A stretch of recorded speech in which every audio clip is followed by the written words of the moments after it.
UP जोड़ो यात्रा का कांग्रेस जिन्होंने किया भव्य स्वागत, प्रदेशाध्यक्ष ने किया भाजपा को सत्ता से उखाड़ फेंकने का आह्वान। उत्तर प्रदेश कांग्रेस कमेटी के प्रदेशाध्यक्ष अजय राय के नेतृत्व में निकाली जा रही यूपी जोड़ो पद यात्रा के सहारनपुर पहुंचने पर ऑल इंडिया कांग्रेस कमेटी के पूर्व सदस्य जावेद सबरी के नेतृत्व में कांग्रेस जिन्होंने जोरदार स्वागत किया। प्रदेशाध्यक्ष अजय राय ने कांग्रेस कार्यकर्ताओं से एकजुट होकर आगामी लोकसभा चुनाव की तैयारियों में जुटने का आह्वान किया ताकि भाजपा को सत्ता से बेदखल किया जा सके। अजय राय द्वारा सिद्ध पीठ मां शाकंभरी देवी में पूजा अर्चना कर यूपी जोड़ो यात्रा का शुभारंभ करने के बाद उनका काफिला जैसे ही सहारनपुर के विजय टाकिज पहुंचा, तभी कांग्रेस के पूर्व जिलाध्यक्ष जावेद सबरी के नेतृत्व में कांग्रेस जनों की भारी भीड़ ने गगनभेदी नारों के साथ बड़ी माला पहनाकर उनका जोरदार स्वागत किया। अजय राय ने कहा कि कांग्रेस द्वारा सहारनपुर की धरती से यूपी जोड़ो यात्रा का शुभारंभ किया गया ताकि कांग्रेस भाजपा को सत्ता से उखाड़कर नफरत के माहौल को समाप्त कर सके। वहीं संपादक काशिफ खान ने सीधी बात की। भारत जोड़ो यात्रा की तर्ज पर उत्तर प्रदेश जोड़ो यात्रा कांग्रेस आज से शुरू कर रही है। सहारनपुर के शाकंभरी देवी से आशीर्वाद लेकर ये यात्रा 18 दिन का सफर तय करने के बाद लखनऊ पहुंचेगी। मेरे साथ में कांग्रेस प्रदेश अध्यक्ष डॉक्टर अजय राय जी हैं। सर, क्या संदेश देना चाहते हैं उत्तर प्रदेश जोड़ो यात्रा के तहत आप? यूपी जोड़ो यात्रा जो आज प्रारंभ करने का हम लोगों ने तय किया, मां शाकंभरी मंदिर से दर्शन करके हम लोग ले चल रहे हैं और निश्चित तौर से मां से ही प्रार्थना होगी कि सभी नौजवान, किसान, महिलाएं, बेरोजगार साथी, महंगाई, ये सब चीज़ों को हम जोड़ेंगे।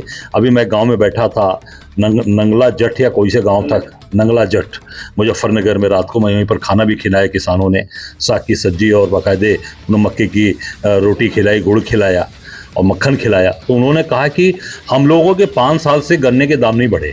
पहले क्या होता था कि हर वर्ष गन्ने के दाम 20 रुपये क्विंटल बढ़ते थे। ये नियम था कांग्रेस सरकार के समय से कि 20 रुपये क्विंटल हर वर्ष बढ़ते थे। 5 साल हो गया, दाम नहीं बढ़ रहा।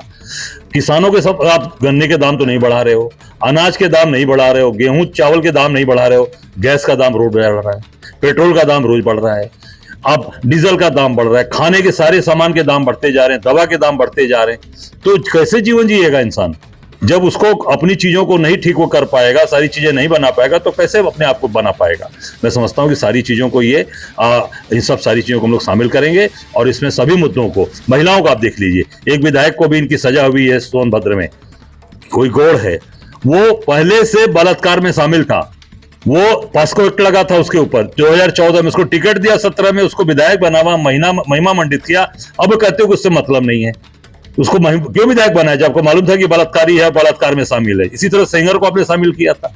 तो इस तरीके से महिमा मंडित करके जनता को बेवकूफ बना के आप जनता को जो है उनका वोट लेना चाहते हो। इसी सब चीजों को हम लेकर इस यात्रा में शामिल करेंगे और निश्चित तौर से बाबा विश्वनाथ की कृपा, मां शाकंभरी की कृपा से हम सब लोग इनकी सारी चीजों को जनता में उजागर करेंगे, एक्सपोज करेंगे। संसद में सर 2 आदमी घुसते हैं, उसके बाद में संसद में जो विरोध होता है उसमें लगभग 140 के करीब सांसदों को उससे निकाला जाता है, सस्पेंड किया जाता है संसद से। क्या मानते हैं, क्या विरोध करना इस सरकार में बिल्कुल भी जायज नहीं?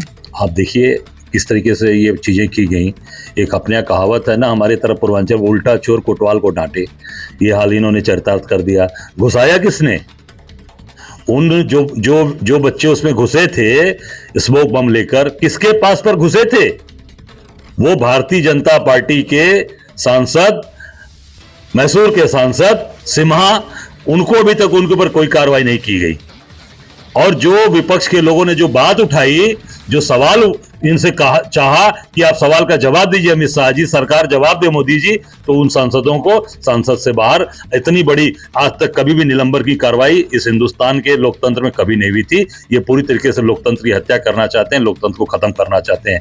जो इनका अपना सांसद था उसके ऊपर कोई पूछताछ नहीं हुई, कोई कार्रवाई नहीं हुई, जो कि ये जग जाहिर है कि उसके ही पत्र पर वो पास बनाकर वो जो है व्यक्ति, बच्चे, वो लोग उस पार्लियामेंट के अंदर गए थे और अपनी बात को रखा। कहा जाता है सर उत्तर प्रदेश से ही कुंजी मिलती है सत्ता के की, तो उत्तर प्रदेश से आज यात्रा शुरू हो रही है। क्या मानते हैं 2024 में कितना इफेक्ट इसका पड़ने वाला है और कांग्रेस को कितना फायदा होगा और इंडिया गठबंधन में? देखिए, हम लोग का काम है, राजनीतिक दल और हम सब कांग्रेस के विशेष रूप से जनता को जगाना, जनता को अपने साथ लाना। किसानों की बात, किसानों को गलने के मूल्य नहीं बढ़े, 5 साल से डीजल पेट्रोल बढ़ते जा रहे हैं, एजुकेशन फीस बढ़ती जा रही है, मेडिकल फीस बढ़ती जा रही है। किसान कहाँ से करेगा? नौजवानों को नौकरी नहीं मिली, नौजवान कहाँ से काम करेगा? तो आज महिलाओं के साथ अत्याचार अन्याय हो रहा है। आप देखिए कि इनके 2 विधायक उसमें सजा हो गई। इनके और उसमें शामिल लोग, तो ये सारी चीजें इसमें आ रही हैं। जनता जुड़ती जाएगी। आपको मैं बताऊं जो जिस तरह का अत्याचार अन्याय हो रहा है, मैं रात को करीब नंगला जट गांव में मैं पहुंचा, लगता है मुझे करीब 9 बजे हम लोग पहुंचे होंगे, 8:30-9 बजे के आसपास, और कम से कम सैकड़ों की तादाद में लोग रात को, इस ठिठुरन बड़ी रात में लोग इंतजार कर रहे थे मेरा, और बढ़िया साग की सब्जी और गन्ने की रोटी गन्ने का उन्होंने गुड़ खिलाया और उन्होंने मक्के की रोटी खिलाई। तो निश्चित तौर से ये जाहिर होता है कि उनके मन में कहीं ना कहीं आज इस सरकार के प्रति एक नफरत का भाव है, गुस्सा है, और कांग्रेस के साथ समर्थन करना चाहते हैं, ये जाहिर होता है। और निश्चित तौर से ये सारे मुद्दे इसमें रहेंगे और आम जनता को हम इससे जोड़ेंगे। आखिरी सवाल सर, बीएसपी अकेले अपने दम पर चुनाव लड़ेगी उत्तर प्रदेश में भी और पूरे इंडिया में, क्या मानते हैं, क्या कुछ नुकसान भी होने वाला है इससे? देखिए, आम जनता धीरे धीरे सारी चीज़ों को जान चुकी है। अभी आपने मध्य प्रदेश में भी देखा बीएसपी कैसे लड़ी, लोग आपने देखा छत्तीसगढ़ में कैसे लड़े, राजस्थान में लड़े। तो ये इस बार जो लोकसभा का चुनाव होगा, ये पूरी तरीके से बीजेपी और कांग्रेस का चुनाव होने जा रहा है। एक भी वोट अपना लोग खराब करना नहीं चाहेंगे। और जो बीएसपी की बात, मायावती की बात तो कह रहे हैं, हमारे पास सबसे बड़ा दलित नेता हमारे पास खड़गे जी आ गए, मल्लिकार्जुन खड़गे जी, जो आम जनता ये देख रही है कि हमारे जो जाति का व्यक्ति है, हमारी जो समाज का व्यक्ति है, वो भारतीय राष्ट्रीय कांग्रेस का राष्ट्रीय अध्यक्ष है और आगे कांग्रेस पार्टी की लीड कर रहा है। तो निश्चित तौर से अनुसूचित जाति के लोग भी कांग्रेस साथ आ रहे हैं। इंडिया अलायंस की मीटिंग में कल केजरीवाल जी ने उनका नाम भी सामने रखा पीएम पद के लिए, क्या मानते हैं उसको? निश्चित तौर से ये अच्छा सुखद संदेश है, और मल्लिकार्जुन खड़गे जी वरिष्ठ नेता हैं, हम सबके राष्ट्रीय अध्यक्ष हैं। तो ये संदेश पूरे गांव-गांव हर जगह आम लोगों के बीच में, विशेष रूप से दलित समाज के अंदर जा रहा है कि हमारा नेता राष्ट्रीय अध्यक्ष और आगे बढ़ रहा है। डॉक्टर अजय राय जी प्रदेश अध्यक्ष हैं कांग्रेस के। 161 नुक्कड़ सभाएं करने के बाद 18 दिन की यात्रा सहारनपुर से होते हुए लखनऊ पहुंचेगी और वहां पर इसका समापन होगा। देखना होगा 2024 के चुनाव